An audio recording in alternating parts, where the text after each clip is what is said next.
Hello guys, welcome to my YouTube channel. Guys, आज हम discuss करने वाले हैं दो टॉपिक पे। हमारा सबसे पहला टॉपिक होगा colour code of lifting web sling. इसके बारे में काफ़ी लोगों ने पूछा है कि जो हमारा लिफ्टिंग बेल्ट होता है, जिसे हम वेब स्लिंग भी बोलते हैं, उसमें काफ़ी सारे कलर कोड होते हैं, अलग अलग कलर्स में आते हैं। तो इनका क्या मतलब होता है, डिफरेंट कलर्स में क्यों होते हैं, तो इसके बारे में जानेंगे हम। और सेकेंड होगा हमारा इंस्पेक्शन ऑफ वेब स्लिंग। जब भी हम कोई लोड लिफ्ट करते हैं, उससे पहले हम वेब स्लिंग में या लिफ्टिंग बेल्ट में क्या चेक कर सकते हैं, उसका इंस्पेक्शन कैसे करना है, किन किन पॉइंट्स को ध्यान में रखना है, ये सब जानेंगे हम। तो चलिए आज के वीडियो को शुरू। तो जितने भी लिफ्टिंग में टूल्स एंड टैकल्स होते हैं जो हम यूज़ करते हैं, उनमें सबसे कॉमन होता है हमारा लिफ्टिंग बेल्ट, जिसे हम वेब स्लिंग भी बोलते हैं। तो ये एक्चुअली पॉलिस्टर का बना होता है और फैब्रिक मटेरियल का बना होता है। तो ये काफ़ी मजबूत भी होता है और सूटेबल होता है यूज़ करने के लिए। तो चलिए अभी जानते हैं कि कलर कोड क्या होता है इसमें। तो जितने भी हम लिफ्टिंग बेल्ट या वेब स्लिंग यूज़ करते हैं लिफ्टिंग के लिए, तो सबकी अपनी अपनी अलग अलग लोड कैपेसिटी होती है। यानी कुछ 1 टन लिफ्ट कर पाएंगे, कुछ 2 टन लिफ्ट कर पाएंगे। तो ये हमें कैसे मालूम चलेगा?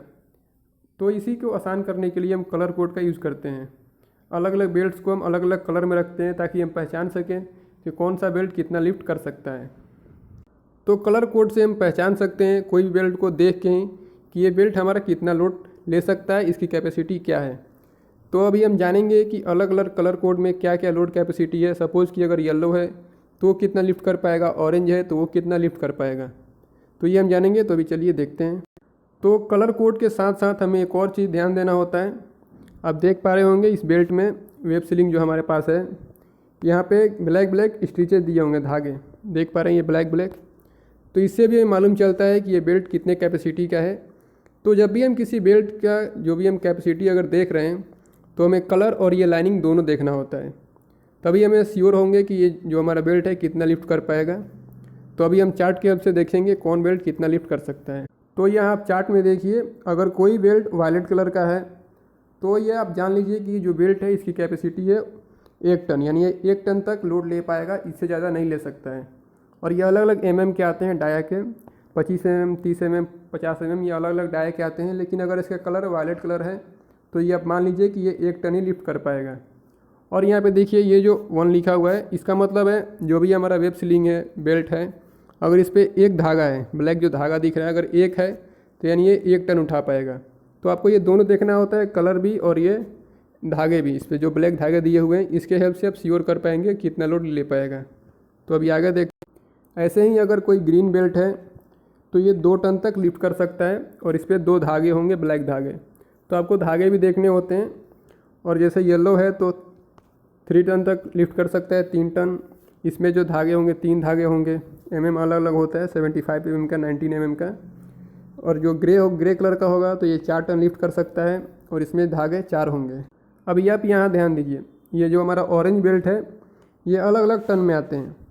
जैसे ऑरेंज में है 10 टन भी लिफ्ट कर सकता है, 12 टन भी, 15, 16, 18, 20, ये अलग अलग कैटेगरीज में आते हैं।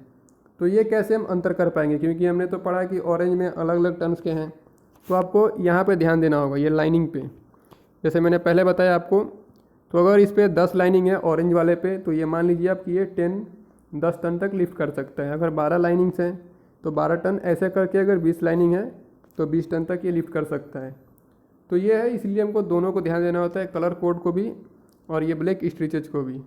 तो अगर आप ये दोनों ध्यान देते हैं तो आप इजीली फाइंड कर सकते हैं कि जो हमारा लिफ्टिंग बेल्ट है, वेब स्लिंग है, ये कितना कैपेसिटी का है। तो हमने कलर कोडिंग के बारे में जान लिया, अब चलते हैं इंस्पेक्शन के बारे में जान लेते हैं। क्या क्या हम इसमें चेक करना होता है बिफोर लिफ्टिंग। तो सबसे पहले आप चेक करेंगे कि जो भी हम बेल्ट यूज़ कर रहे हैं क्या वह सही है।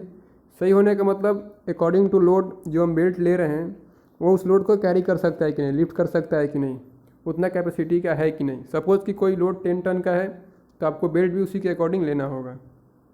सेकंड, आप देख सकते हैं कहीं इसमें डैमेज तो नहीं है, यानी कहीं कटा फटा तो नहीं है। अगर कटा हुआ है, फटा हुआ है, तो ये हम यूज़ नहीं करेंगे। और हमें ये ध्यान देना होगा जो उस पर धागे दिए हुए हैं वो अगर डैमेज हो गए फिर भी हम उसे यूज़ नहीं करेंगे। अगर जो भी उस पर धागे है, लाइनिंग अगर डैमेज हो गया है तो समझे कि आप ये बेल्ट अब यूज़ करने लायक नहीं है। और आपको ये भी ध्यान देना होगा कि बेल्ट जो भी हम यूज़ कर रहे हैं गीला ना हो, ऑयली ना हो, ये सब भी देखना होगा। लिफ्टिंग के समय आपको देखना होगा जो भी हम मटेरियल लिफ्ट कर रहे हैं वो प्रॉपरली हुक किया है कि नहीं। इसमें आप देख सकते हैं कि कहीं अगर जो हम बेल्ट यूज़ कर रहे हैं कहीं शार्प एज पे तो नहीं यूज़ कर रहे हैं, अगर कहीं शार्प एज है तो वहाँ से कट सकता है बेल्ट, तो ये सब ध्यान देना होगा। और लिफ्टिंग से पहले ये देख ले कि जो भी हमारा मटेरियल है उसके सेंटर में ही हमारा बेल्ट हुक है। अगर सेंटर में हुक नहीं होगा तो मे भी जो हमारा लोड है वो डिसबैलेंस हो सकता है, तो ये भी आपको ध्यान देना होगा। तो ये सब चीज़ें जो आप ध्यान दे सकते हैं और अपने कलर कोडिंग के बारे में जान ही लिया। तो अगर आपको ये वीडियो पसंद आया तो लाइक करें, शेयर करें। Thank you for watching. Thanks.